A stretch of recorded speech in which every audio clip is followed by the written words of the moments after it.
खंडवा का एकमात्र LG showroom जहां पाएंगे LED microwave, top load, front load, washing machine, home theatre, AC, water purifier, सभी सामान एक ही छत के नीचे। भारी डिस्काउंट, बजाज फाइनेंस सुविधा के साथ आसान किस्तों में। शादियों की सीजन का बम्पर ऑफर। डियाना ज्वेलर्स, सोना चांदी डायमंड आभूषणों का मिलने का एक देखिए, महिला आरक्षण के नाम पर जिस तरीके का झूठ पूरे देश में भारतीय जनता पार्टी और इस देश के प्रधानमंत्री के द्वारा फैलाया जा रहा है, आज उसके संबंधित में हमारी ये प्रेस कॉन्फ्रेंस थी। जो महिला आरक्षण बिल संसद में पारित हो गया, बिल की जिसने रूप ले लिया, जो 2023 में सितंबर में बन गया था, आज आपने उसमें संशोधन करने के लिए बिल लेकर आए थे। यदि आप वाकई महिलाओं को आरक्षण देना चाहते तो आप उस समय परिसीमन और जनगणना का उसमें 2 क्लॉज नहीं लगाते। आज पीछे के रास्ते से महिला आरक्षण बिल की आड़ में आप इस देश के लोकतंत्र को और संघीय व्यवस्था को धराशाही करने का षड्यंत्र रच रहे थे और इस देश में आपका ये षड्यंत्र धराशाही हो गया, जिसके बारे में आप फिर से झूठ बोल रहे हैं। कल आपने 29 मिनट का भाषण दिया जिसमें 58 बार कांग्रेस का नाम लिया। आपने इस देश की प्रधानमंत्री पद की गरिमा को निस्ते नाबूद करने का काम किया है। ये कोई चुनावी सभा नहीं थी। और इतने ही आप महिला हितैषी हैं तो जो बिल ऑलरेडी बना हुआ है, आप 334A अधिनियम के संशोधन करके आने वाले चुनावों में महिलाओं के लिए रास्ते क्यों नहीं खोलते?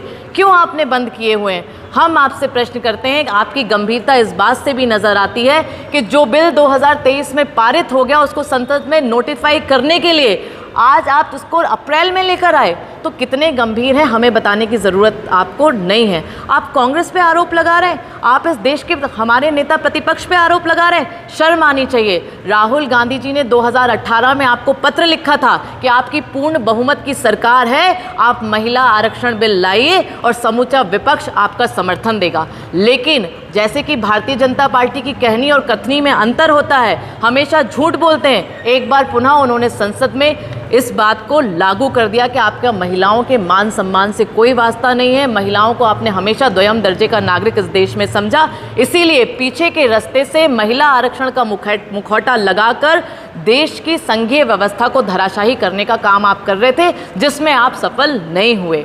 हम एक बार पुनः आपसे मांग करते हैं कि मोदी जी, यदि वाकई दम है तो बुलाइए सदन, 334A संशोधन लाइए और वर्तमान में जो परिस्थितियां हैं, हमारी 543 सांसद हैं, इनमें 33% लागू कीजिए। आने वाले 29 के चुनाव में 181 महिलाएं सदन में होंगी और परिस्थिति क्या होगी ये आप सबके सामने है।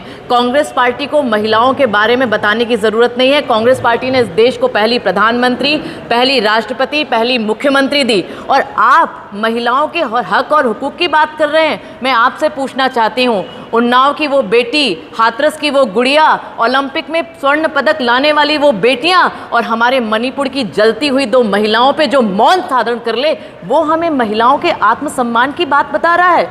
मोदी जी, आप में यदि हिम्मत है तो मैं एक बार पुनः इस मंच से आप मीडिया के साथियों से भी बात करना चाहती हूँ। आप भी बताइए कि महिला आरक्षण बिल नहीं गिरा, वो संशोधन का बिल गिरा है जिसमें आप परिसीमन गलत तरीके से लागू कर रहे थे। हम सब ने असम और जम्मू कश्मीर में देखा, जो परिसीमन किया गया वो केवल सत्ता में बने रहने के लिए किया गया।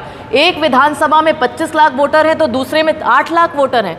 जो आपने पार्लियामेंट की सीटें बनाई उसमें कहीं 8 विधानसभा आती हैं, कहीं 15 विधानसभा आती हैं। तो इस देश को नॉर्थ और साउथ में बांटने की कोशिश मत कर दिए, अपने विभाजनकारी षड्यंत्र पर मत कामयाब होइए। इस देश की एकजुटता ने इस बात को साबित कर दिया कि आप लोकतंत्र की सत्ता का दुरुपयोग करते हुए संघीय व्यवस्था में मनमुटाव की स्थिति पैदा करेंगे तो ये देश आपको उसमें सफल नहीं होना देगा। और महिला आरक्षण की बात, इसके सूत्रधार, इसके जनक, इसका सोपान पहला यदि कोई देने वाला था तो स्वर्गीय इस देश के प्रधानमंत्री राजीव गांधी जी थे, जिन्होंने 33% आरक्षण देकर लोकल बॉडी चुनाव में, पंचायती राज में महिलाओं को आगे पहुंचाया और राजनीति में हिस्सेदारी दी। आज 15 लाख से ज़्यादा चुनी हुई महिलाएं हैं जो देश की नगरीय निकाय में 44% का अपनी हिस्सेदारी रखती हैं। लेकिन आप ऐसे मोहताज हमारे देश की महिलाओं को बना रहे हो। एक और बात करते हो महिला आरक्षण की और 2 क्लॉज लगाकर दरवाजे बंद करते हो।